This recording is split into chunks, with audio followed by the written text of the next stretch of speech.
Solve the following for real values of x. 2x cubed plus 6x squared minus 2x minus 6 equals to 0.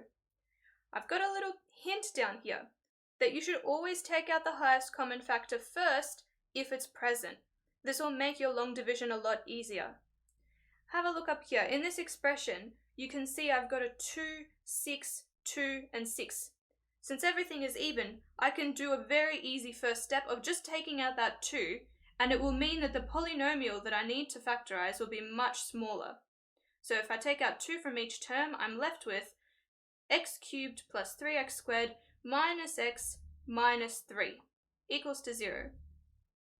Now all we have to do is factorize this part using long division and the factor theorem, and then see how we go from there. Let's go through and try to guess some factors that can go into this polynomial. I'm going to call, just on the side for ease and simplicity, I'm going to give it a name, just the inside bit, not the full one with the 2, just the inside bit because that's what we're factorizing with long division. Okay, that's called P. We're going to guess different factors of 3. So the different factors of 3 are plus or minus 1, plus or minus 3. Let's start with plus 1. P of 1 is equal to 1 plus 3 minus 1 minus 3. That was super easy. That's equal to 0. So that tells us that x minus 1 is a factor. I love it when that happens. That makes life a lot easier when it happens straight away, doesn't it? Now I'm going to do my long division on the side here. I'm going to put x minus 1 as my factor.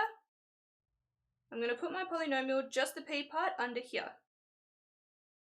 Plus 3x squared minus x minus 3. Alright, and let's start with our long division. Let's go, how many times does x go into x cubed? That's x squared, minus, multiply the x squared onto that, that's x cubed minus x squared. Subtracting away, these cancel off, and you end up with 3x squared minus minus x squared, which is 4x squared.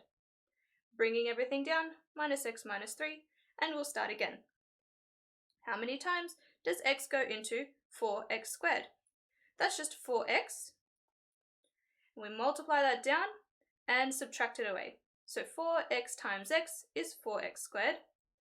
4x times minus 1 is minus 4x. Subtracting that away now, we end up with minus x minus minus 4x, which is positive 3x minus 3 from the top.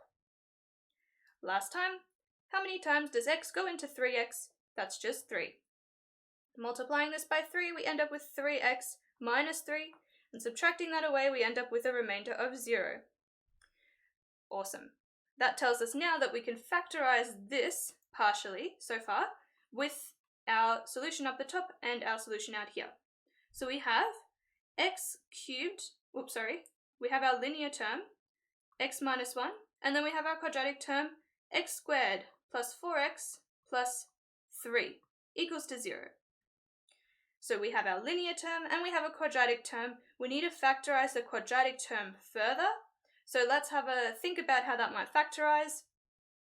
I will try using the cross method for that.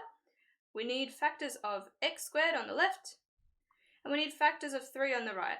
There's really only 3 and 1, and when we try to go across the cross, I can see it's x plus 3x is equal to 4x, which is the middle term. Okay, awesome. That's super easy. Let's write that all out. So instead of the quadratic now, I'm going to write out from our cross method x plus 3 and x plus 1. Perfect. We now have 3 linear x terms, and all we have to do is apply the null factor law to get x by itself. In the first bracket, we do x minus 1 equals to 0. In the second bracket, x plus 3 equals to 0. And in the last bracket, I'm just going to clear this up. In the last bracket, we do x plus 1 equals to 0. Finally, just rearrange each side to get x by itself. Plus 1 to both sides is x equals to 1, plus negative 3, x equals to negative 3, and subtract 1, x equals to minus 1. Okay, awesome work. That's a probably very quick example of what you might do for long division and solving from long division. We were able to find a factor very quickly. Because we took a highest common factor out, our long division was very simple because a lot of our coefficients were quite small.